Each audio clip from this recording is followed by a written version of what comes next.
Aging sneaks up on us like an old friend we never expected to see so soon. One day, we're sprinting up the stairs without a second thought, and the next, we're pausing halfway, pretending to admire the view.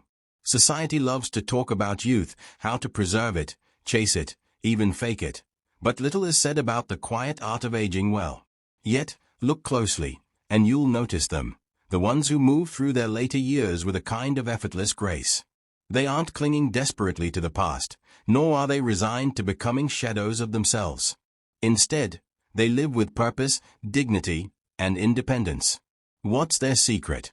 It isn't luck, good genes, or a miracle anti-aging serum. It's something much simpler, 3 unspoken rules, passed down in the knowing glances of elders who figured it out.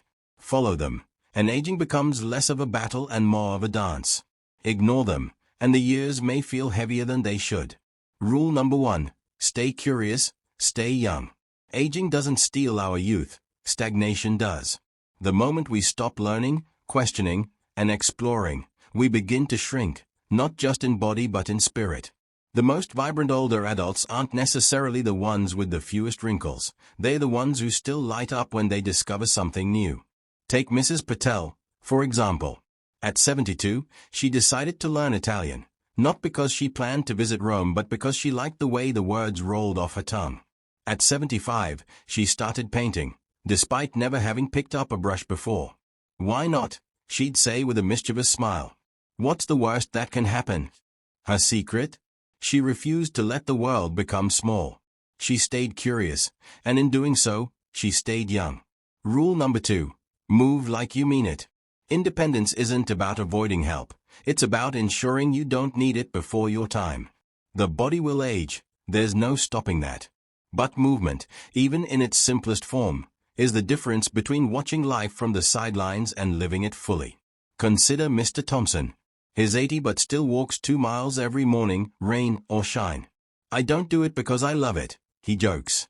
I do it because I love getting up from my chair without making a sound. Movement isn't about vanity or chasing lost youth. It's about maintaining the ability to reach the top shelf, tie your own shoes, and dance at your granddaughter's wedding. It's about freedom. Rule number 3, choose connection over isolation. Aging independently doesn't mean aging alone. The ones who thrive in their later years aren't the ones who stubbornly push people away but those who nurture deep, meaningful connections. Take Maria, a widow in her late 60s. When her husband passed, she could have retreated into solitude. Instead, she found a new rhythm, weekly lunches with friends, volunteering at the community center, even joining an online book club. She understood that independence isn't just physical, it's emotional. Loneliness ages us faster than time itself, and a shared laugh can be just as revitalizing as a morning jog. Aging well isn't about defying time but working with it. Stay curious, move often, and keep your heart open to others. These unspoken rules don't promise eternal youth, but they do offer something better, a life that feels full, independent, and truly your own. Maria sat on her sunlit porch, a steaming cup of chamomile tea in her hands.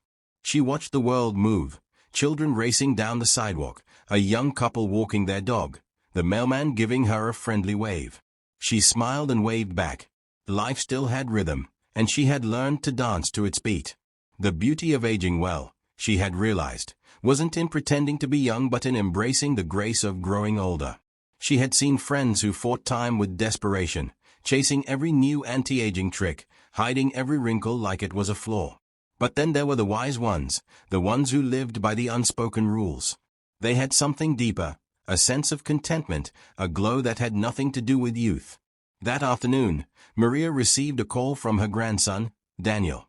"Grandma, I was thinking about you today," he said. "How's your book club?" Maria chuckled. "They still argue over the best classics, but I wouldn't trade them for anything." Daniel hesitated. "Can I ask you something?" "Of course, dear. What's the secret to being happy as you get older?" Maria leaned back, letting the question settle in the quiet afternoon air. She thought of the friends she had lost along the way, the lessons time had carved into her heart. Then, she answered simply, "Keep learning, keep moving, and never let yourself grow lonely." Daniel was quiet for a moment. "That's good advice." "It's not mine," she said with a smile. It's been whispered through generations. You just have to listen. And with that, Maria took another sip of her tea, watching the world move forward, knowing she was still a part of it. A week after that phone call, Daniel surprised Maria by showing up at her doorstep with a book in his hands. "You always talk about learning new things," he said, grinning. "So, I thought maybe you'd like to learn with me." Maria raised an eyebrow. "What's the subject?" "Digital photography." He held up the book. "I figured we could take a class together. You always say the world is full of things worth capturing." Maria chuckled, touched by the gesture. "You know, I've never been much of a photographer." "Neither have I," Daniel admitted. "But maybe we'll figure it out together." And just like that, Maria's world expanded once again. Every Saturday, she and Daniel met at the park, cameras in hand, learning how to frame light, capture movement, and see beauty in everyday moments. Maria had always believed in rule number 1, stay curious, but she never expected her grandson to be the one helping her follow it. One crisp morning, as Maria adjusted her camera to capture a golden sunrise, she noticed an older man struggling with his cane. Instinctively, she walked over. "Need a hand?" she asked gently. The man, Mr. Ellis, gave her a grateful smile. "Just these stiff legs of mine," he sighed. "Used to run marathons, you know." Maria nodded knowingly. "Bodies change, but movement keeps us going. I take a walk every day. It's my way of reminding my bones who's in charge." He chuckled. "Maybe I should join you." And so he did. Every morning, Maria and Mr. Ellis strolled the neighborhood, exchanging stories, nodding to fellow walkers, proving to themselves that independence wasn't just about being able to do things alone. It was about having the strength to keep moving forward. As the seasons changed, so did Maria's world. She found herself surrounded by people who kept her spirit young. Daniel with his photography lessons, Mr. Ellis with their morning walks, her book club friends with their endless debates. Then, one evening, Daniel called her again. "Grandma, remember when you told me the secret to aging well?" Maria smiled. "I remember. Well, I think it's not just for aging. It's for life." He paused. "Stay curious, keep moving, and never let yourself grow lonely." Maria felt a warmth in her chest. The unspoken rules had been passed down, not just in words but in actions. She had lived them, and now Daniel carried them forward. That night, as Maria set her book down and turned off the light, she felt no fear of time, only gratitude for the life she was still living, fully and beautifully, one unspoken rule at a time. Maria's days continued to be filled with small but meaningful adventures. She and Daniel started documenting their photography journey on social media, sharing snapshots of sunrises, old oak trees, and everyday beauty. To Maria's surprise, people responded, young and old alike. Some commented that her perspective was refreshing. Others simply thanked her for reminding them to notice the little things. One afternoon, as she sat on her porch editing a photo, her phone buzzed with a message from an old friend, Eleanor. "Maria, I saw your pictures online. I can't believe you learned photography at your age. You've inspired me. I signed up for a painting class." Maria chuckled to herself. Eleanor had always been hesitant to try new things, always worried she wouldn't be good enough. But here she was, stepping outside her comfort zone, proving once again that growth wasn't just for the young. Later that evening, Maria shared the news with Daniel. "You see what you started," she teased. "Now my friends are trying new things too." Daniel grinned. "Guess curiosity is contagious." One chilly morning, Maria knocked on Mr. Ellis's door, as she had many times before, ready for their daily walk. But this time, he answered with a hesitant smile. "I got a call from my daughter last night," he said. "She wants me to move closer to her. Says it's time I stopped living alone." Maria's heart sank, though she understood. "And what do you think?" He sighed. "I think she worries more than she should. I may be older, but I'm not done living my life my way." Maria nodded. "Independence isn't just about where you live, it's about how you live." He smiled. "Exactly. But I suppose change isn't always bad.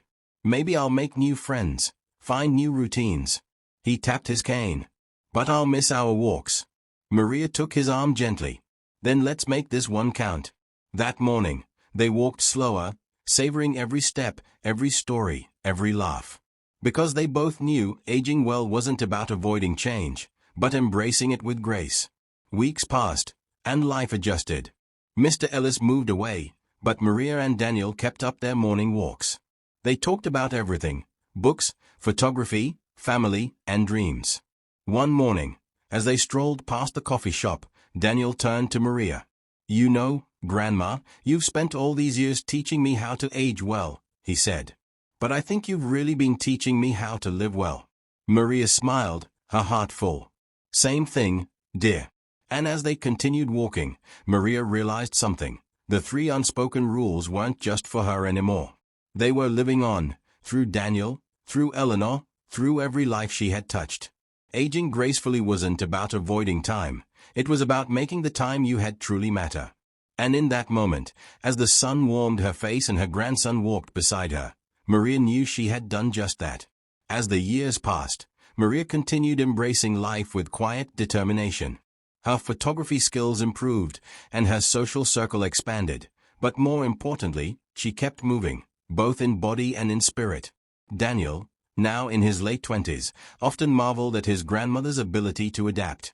She had seen the world shift in ways he couldn't imagine, yet she never let change make her bitter. Instead, she welcomed it, adjusted, and found joy in every new chapter. One day, Maria received an invitation in the mail. It was from Eleanor, announcing her first-ever art exhibition. Maria laughed softly as she read it. Eleanor, the woman who once swore she had no artistic talent, had become a painter. And Maria knew exactly why, because she had finally allowed herself to learn, to grow, to embrace the unknown. One crisp autumn afternoon, Maria and Daniel went for a walk in the park, cameras slung around their shoulders. The golden leaves crunched beneath their feet as they talked about everything and nothing. "You know, Grandma," Daniel said, adjusting his camera lens, "I've been thinking about what you said, about staying curious, moving, and staying connected. I feel like it's not just about aging well. It's about living well at any stage." Maria chuckled. "You finally figured it out." Daniel turned to her, his expression suddenly serious. "Have you ever been afraid of growing old?" Maria considered his question carefully. "I used to be. When I was younger, I thought aging meant losing things: energy, people, independence. But then I realized, it's not about what you lose. It's about what you gain: wisdom, perspective, a deeper appreciation for life." Daniel nodded thoughtfully. "And you don't regret anything?" Maria stopped walking, looking out over the park where children played and couples strolled hand in hand. "No," she said finally. "Not a thing. Because I lived the way I wanted. I stayed curious. I kept moving. And I never let myself be lonely." Daniel smiled. "Then I guess I have a pretty good blueprint for life." Years later, long after Maria had passed, Daniel stood in front of a group of people at an event celebrating her life. He held up a photograph, one of the last Maria had taken, a breathtaking image of an old oak tree standing tall against the morning light. "My grandmother taught me the 3 unspoken rules of aging," he said, his voice steady yet filled with emotion. "But what she really taught me was how to live." He looked out at the faces before him: Maria's friends, students from the photography class she had eventually joined, Eleanor with paint-stained hands, and even Mr. Ellis, now older but still walking. Daniel smiled. "She proved that age is just a number. That as long as you keep learning, keep moving, and keep loving, you'll never truly grow old." He placed the photo on an easel at the front of the room. Beneath it, in Maria's own handwriting, were the words she had lived by: "Stay curious. Keep moving. Never grow lonely." And with that, Maria's story didn't end. It continued. In every life she had touched, in every lesson she had passed down, in every moment someone chose to live fully. Years passed, but Maria's legacy remained. Daniel carried her lessons with him like an old, well-worn map, guiding him through life's twists and turns. He kept up their traditions: morning walks, photography, and, most importantly, staying connected to people who mattered. One evening, as Daniel scrolled through his photo collection, he came across an old picture of Maria. She was midlife, a warm light in her eyes, holding her camera like it was a magic wand. Seeing it made his heart ache, but not with sadness, with gratitude. That same night, he received a message from a young woman named Sophia. Hey Daniel, I came across your photography page. Your work is incredible, but what really moved me was the story about your grandmother. I just lost my own, and I feel kind of lost without her. She was my best friend. Any advice? Daniel stared at the message for a long time. Then, he smiled, hearing Maria's voice in his mind as clearly as if she was sitting beside him. Stay curious. Keep moving. Never grow lonely. And so, he wrote back. I get it. I really do. Losing someone like that leaves a hole. But I'll tell you what my grandmother taught me. Our loved ones never really leave us. They live on in the things they taught us, the lessons they left behind. Keep doing the things she loved. Stay open to new experiences. And most of all, don't close yourself off to the people still around you. Sophia replied almost instantly. That actually helps a lot. Thank you. I'd love to hear more about her sometime. Daniel chuckled softly, shaking his head. Maria was still doing what she had always done, bringing people together. The next morning, Daniel laced up his shoes for his daily walk. As he stepped outside, he felt something new, a sense of purpose, a quiet knowing that Maria's lessons weren't just his to keep. They were meant to be passed on, just as she had done for him. As he walked, he thought about reaching out to Sophia, maybe inviting her to a photography meetup or a simple walk in the park. He realized that the cycle never really ended. Someone had once taught Maria. She had taught him. And now, it was his turn. With every step forward, he knew this wasn't the end of Maria's story. It was just another chapter. And as long as someone carried her words in their heart, she would never truly be gone. Daniel followed through on his idea. A week after his conversation with Sophia, he invited her to meet at the park for a morning walk. When she arrived, he noticed the hesitation in her step, the way her hands fidgeted with the strap of her camera. She reminded him of himself after Maria had passed, unsure, searching for something just out of reach.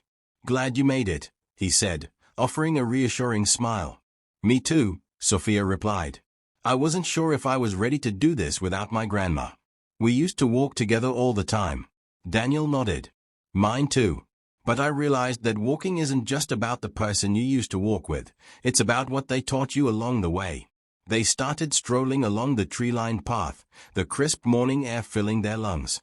Daniel shared stories about Maria, the way she saw the world through a lens, how she never stopped learning, how she believed life was meant to be shared. Sophia listened intently, nodding as if she understood something deep inside her. You know, she said after a while, I think my grandmother and Maria would have gotten along. Daniel chuckled. I think so too. As their friendship grew, Daniel and Sophia started a project together, a community photography group for people of all ages. They called it the Golden Lens, in honor of the wisdom passed down through generations. The idea was simple: anyone, young or old, could join, share their perspective, and learn from one another. At their first gathering, Eleanor showed up, her hands still speckled with paint. Mr. Ellis, despite moving closer to his daughter, made a surprise visit. Even Maria's old book club friends attended, curious about this new venture. Daniel stood in front of the group, camera in hand. This isn't just about photography, he said. It's about capturing moments, sharing stories, and reminding each other that we're never too old, or too young, to learn something new. Sophia added, and it's about staying connected. Because that's what keeps us moving forward. The group thrived. People who had once felt isolated found a sense of belonging. Elders taught younger members patience and perspective, while the younger ones introduced new techniques and fresh ideas. The lessons Maria had lived by, stay curious, keep moving, never grow lonely, were now woven into something bigger than just one person's life. One day, while flipping through old photographs, Daniel found a picture of Maria from years ago. She was walking along a garden path, her camera slung over her shoulder, a peaceful smile on her face. Looking at it, he realized something. Maria hadn't just lived by the unspoken rules, she had planted them like seeds in the hearts of everyone she met. And now, they were blooming. Her story didn't end with her. It lived on in him, in Sophia, in every person she had ever touched. And as long as they carried her lessons forward, she would never truly be gone. With a deep breath, Daniel picked up his camera, stepped outside, and walked toward the next sunrise, ready to keep learning, keep moving, and keep sharing Maria's wisdom with the world. Years passed, and the Golden Lens became more than just a photography group. It became a movement. What started as a small gathering in the park expanded into workshops, exhibitions, and even mentorship programs for young and elderly photographers alike. People from different walks of life came together, bound by their love for capturing the world and the stories that shaped it. Daniel, now older, often thought about Maria as he watched new members join the group. He saw her spirit in the way an older woman encouraged a nervous teenager to take their first photo. He heard her wisdom in the laughter of friends sharing stories over cups of coffee. She was everywhere, not in body, but in the lessons she had left behind. One day, Sophia approached him with an idea. "I think it's time we create something permanent," she said. "A place where people can always come to learn, to share, to stay connected." Daniel smiled. A legacy. Together, they founded the Maria Patel Center for Photography and Connection, a community space where people of all ages could learn photography, share stories, and find companionship. The entrance to the center featured one of Maria's most cherished photographs, the old oak tree bathed in golden morning light. Beneath it, in bold letters, was her mantra: "Stay curious. Keep moving. Never grow lonely." At the grand opening, Daniel stood before a crowd filled with old friends, new faces, and countless people whose lives had been touched by Maria's wisdom. He took a deep breath. This isn't just a building. It's a reminder that life is meant to be lived fully. My grandmother taught me that aging well isn't about avoiding time. It's about embracing it, learning, moving, and staying connected. He looked around at the smiling faces, feeling an overwhelming sense of peace. This place is for anyone who needs a reminder that they are not alone, that their story matters, that they still have more to learn, more to do, and more to share. As the audience clapped, Daniel glanced up at the framed photo of Maria. That evening, after the celebrations quieted down, Daniel took a walk through the park, alone, but never lonely. He passed the bench where he and Maria used to sit, the paths they had walked together. The sun was setting, casting a golden glow over the trees. He lifted his camera, framed the shot, and clicked. Then, with a satisfied sigh, he lowered the camera and whispered, "Thank you, Grandma." And with that, the story wasn't just his anymore. It belonged to everyone who carried her wisdom forward. A life well lived never truly ends. It simply finds new voices to tell its story.